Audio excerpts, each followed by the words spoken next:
Hey guys, welcome back to my channel. It's me Swastika, and in this video I will basically be conducting a special question and answer session for you all. So in some of my previous videos I was basically receiving a lot of questions related to the videos that I had posted in the comment section, and in this video I will basically be answering some of the most popular questions that I think will help students, that I think will help freshers, that I think will help people who are looking to do courses from JNU, and it's basically going to be an informative session. So without any further ado, let's begin.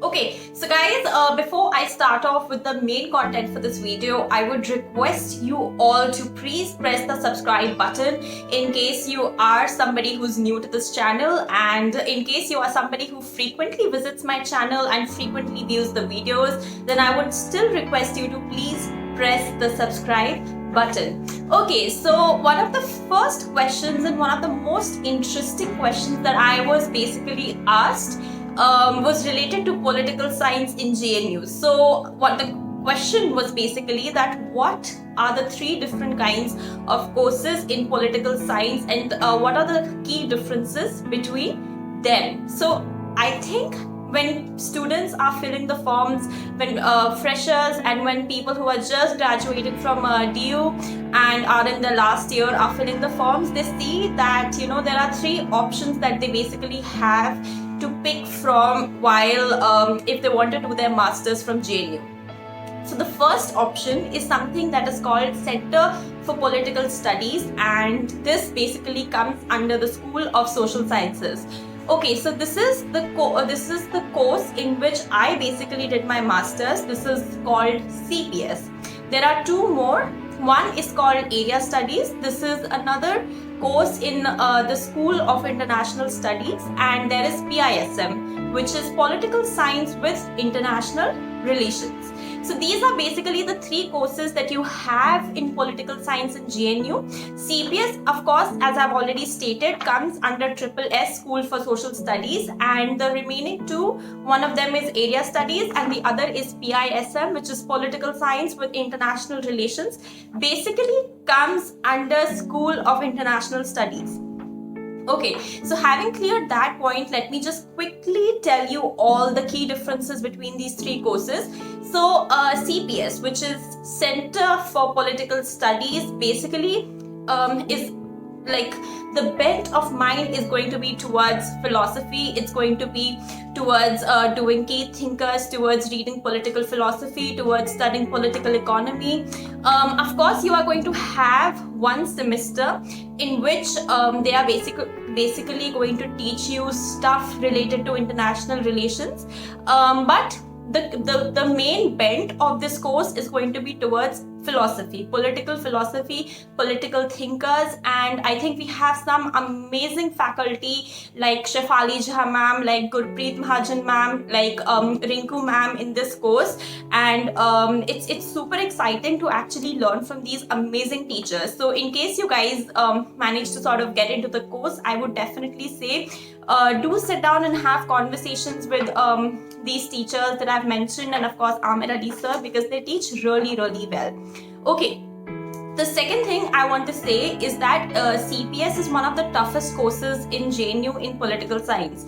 It's in fact slightly tougher than what you have in PISM and Area Studies, because you have to do a lot of reading and you have to submit a lot of assignments, and it's just not a cakewalk. So that is the main thing, that basically you will have to study a lot in case you want to go in for this course, and it's slightly tougher than your other courses because it's going to cover a lot of important and key stuff.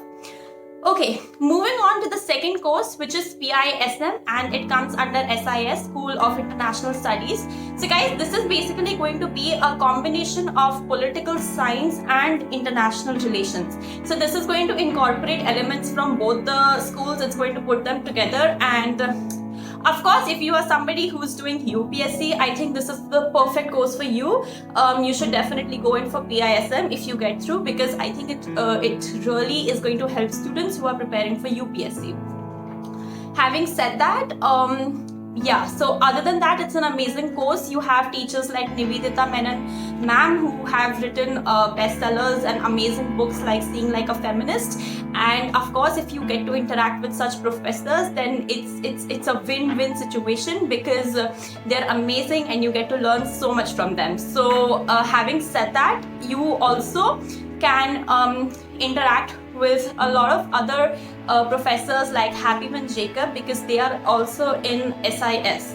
Okay, so the third course that I'm going to talk about is going to be International and Area Studies. So guys, Area Studies is again under SIS, School of International Relations, and unlike the former two, it doesn't really have a lot of elements of philosophy and political thought and political thinkers, right? So this is basically completely related to issues that surround international relations. So you can have you can do and study topics like security issues, international security issues, and you can also study topics that are related to environment, because that is again a global issue.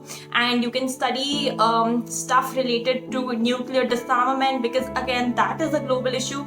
So guys, it's like there's a spectrum that is there. On one end of the spectrum, there is something that is called CPS, which deals extensively with political philosophy, political thought, political economy, political thinkers. On the other end of the spectrum, you basically have Area Studies, which is again going to deal with with everything related to international and area studies. So if you guys decide to do an MPhil in something related to area studies, you will actually have to pick up an area, be it Europe, be it West Asia, be it China, that you want to actually study into greater detail, right? So these are the two opposite ends of the spectrum, and right in the middle you have something that is PISM. So this is the easiest and the most brief way in which I could actually explain the distinction between the three courses. And of course, if you are somebody who's doing UPSC, you should definitely go for PISM, because उसमें सबसे ज़्यादा syllabus आपका UPSC का cover होगा. And if you are somebody who wants to definitely go into academics and आपको बहुत ज़्यादा पढ़ना है, thesis लिखना है, and completely आपका जो bent of mind है वो political science की towards है, then you should definitely go in for CPS. On the other hand, if you are somebody who wants to just study area studies and you want to pick up global issues like environment, like nuclear disarmament, security issues, then you should definitely go in for area studies. Okay. So guys, this was the first question that I got, and having addressed that, I think the second question that a lot of people ask me is कि career options क्या है? So guys, that is something I won't be covering in this video because I made a 23-minute video on just career options that you guys can explore after doing your masters. So you should definitely check out that video. I would have put it in the description box. Of course, the link would appear somewhere here. So definitely check out that video. उसमें आपको सारे जो career options possible हैं एक masters के बाद JNU से मैंने आपको बता दिए हैं. ठीक है? उसके बाद the third thing that somebody asked me again in my comment section was, can we do a master's and also study for UPSC? Okay, so guys, this is completely your thing. This is completely your discretion. If you ask me on a personal level, I would not recommend that, because I would say that, you should do your master's really well. And if you are truly not passionate about that subject, about what you're studying, and if you want to do a very half-hearted job, then you just shouldn't waste a seat. Like, I'm not trying to sound harsh, but that's how it is, because there are so many students out there who are just passionate about the subject, right? So I wouldn't say, like, I'm not saying you can't do it. You can, but I wouldn't suggest it, because there is like the course load in masters is pretty heavy unless you are opting for something that's easier.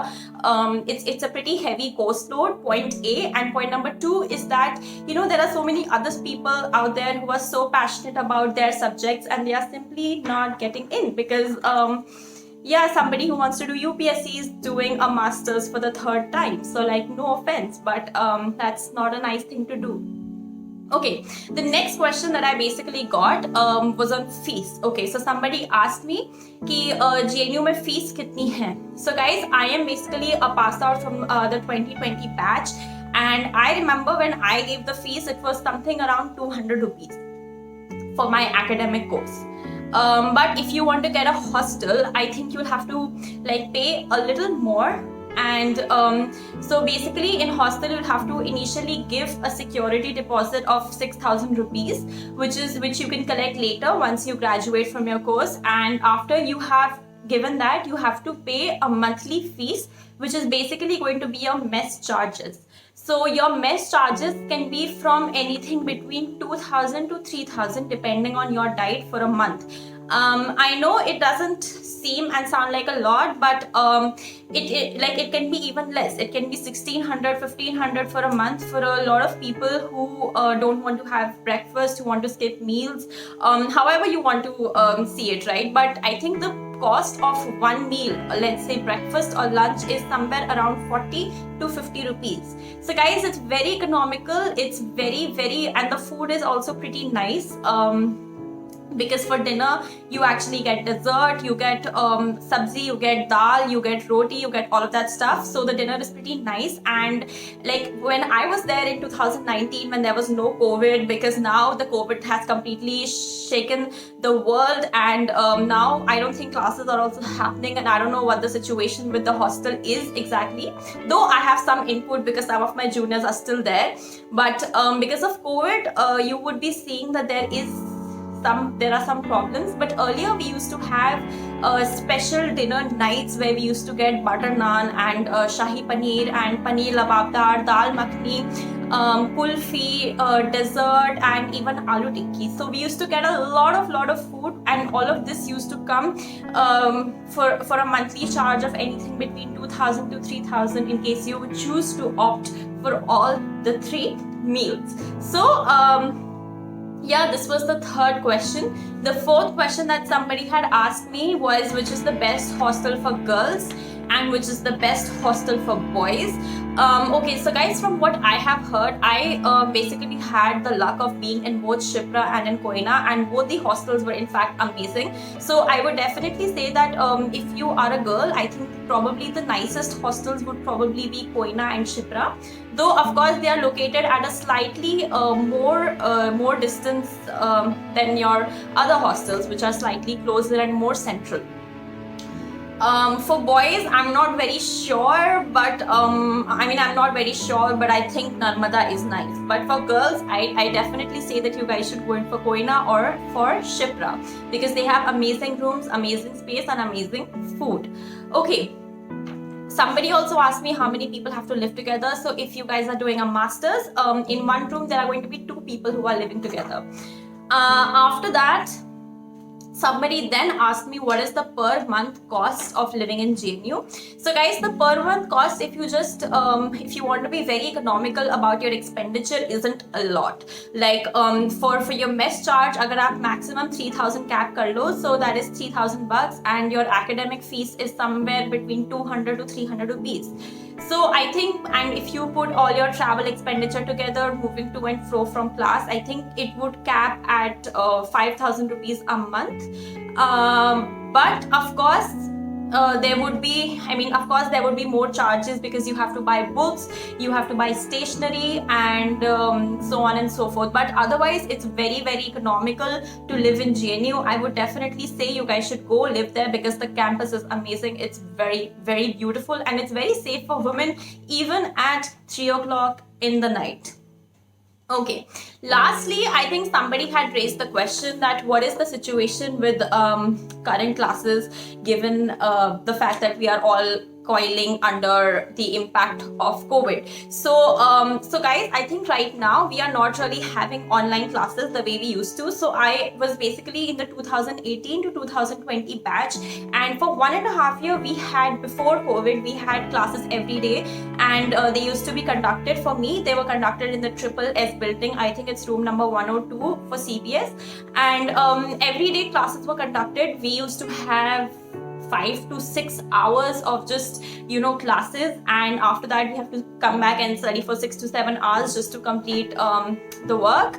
So it's a lot like school, to be very honest. But now, because of COVID, because how everything has in fact moved online, a lot of the classes are not like, no classes are being taking place online. Everything is happening offline. So a lot of the classes are basically getting conducted on Zoom, though I know a lot of people are not really happy with that situation, but because of course there are a lot of people who come from distant areas where there's, like, let's say Arunachal Pradesh, where there's not a lot of internet connectivity, and because JNU is one of the few places that believes in inclusivity and that everyone should at least be in a position to attend classes. So of course there are some issues regarding online education, but as of now, because of COVID, because as of even today there have been like 2.6 lakh cases all over India, 25,000 cases just in Delhi. So of course all the educational institutions are just shut and most of the classes are just happening online. So hopefully with the rollout of the vaccine and with greater production of the vaccine, the classes would just resume to normal. But of course all kinds of activities like your freshers, like all different activities that were in fact organized for first year students, for second year students, your farewell, have just been cancelled. So there is no socializing that is taking place. I think you can just socialize on the informal groups that you have in case you do get admission into the course. So I think that was it, and once again a very, very hearty congratulations to the people who actually cracked the entrance, who made it to the course. It's amazing to see how so many new people, new faces just coming and going to the classes, though of course most of it is just online. And even though it's a very socially isolating experience, because when you have a classroom where everyone is studying, it's a lot more fun because you get to socialize, and a lot of the learning just takes place when you socialize with people who are your peers, people who are your seniors. And of course in this COVID, in the time of COVID, we are definitely missing out on that, and a lot of people are not even able to actually take the classes because they live in far off places with no internet connectivity. So of course this situation is very sad, but hopefully things are going to get better. Hopefully JNU is just going to be start going back to what it was earlier. And yeah, so that was it. I hope this video basically answered a lot of the questions that I was getting regarding a lot of stuff. And please don't forget to subscribe. In case you are new here, definitely do subscribe. And you can check out some of my videos. I've made a lot of videos on career options that you can have as a student after doing your masters. I've also made videos on whether you should do a masters or do UPSC. I've made videos on places that you can visit in and around JNU, if you did your bachelor's from Delhi University. So guys, yeah, that is it. Thank you so much. Don't forget to subscribe, don't forget to like, don't forget to share and comment. And lastly, you guys can follow me on Instagram. You can DM me. Of course, I'm mostly there. I like respond to most of the DMs I get. In case I forget, I'm very sorry, but you can still comment on my videos. I try to respond to everyone there. So thank you once again.